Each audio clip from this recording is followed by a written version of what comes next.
Magandang tanghali, nagbabalik ang PTV Balita ngayon. Bumaba ang bilang ng focus crime mula Enero hanggang Hunyo ngayong taon ayon kay DILG Secretary John Vic Remulla. Sa unang 2025 Joint National Peace and Order Council and Regional Peace and Order Council meeting, partikular sa mga iniulat na nabawasang focus crime ay rape na bumaba ng 31%, physical injury na bumaba ng 30% habang 26% sa robbery.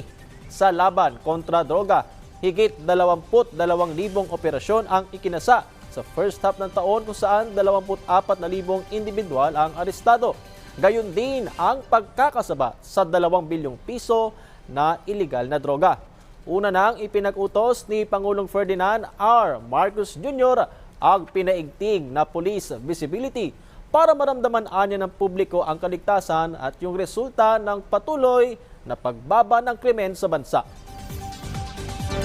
Samantala, handa at may kapabilidad ang mga diver ng Philippine Navy sa paghahanap sa mga umano'y missing sabongeros sa Taal Lake. Ayon sa Navy, manggagaling ang mga technical diver na ito mula sa kanilang Naval Special Operations Command at Naval Combat Engineering Brigade kung saan kaya nilang sisirin hanggang sa 100 metro.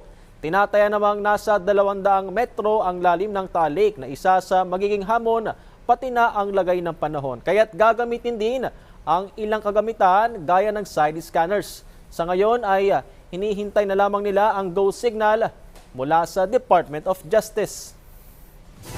Hopefully, hindi ito yung pinakamalalim na parte ng Taal Lake. Pangalawa is yung weather condition doon sa araw na yon.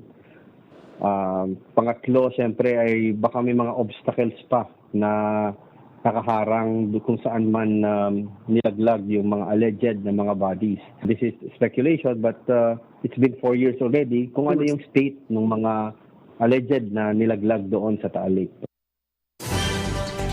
At yan ang mga balita sa oras na ito. Para sa ibang updates, i-follow at ilike kami sa aming social media site sa @PTVPH. Ako si Patrick De Jesus para sa Pambansang TV sa Bagong Pilipinas.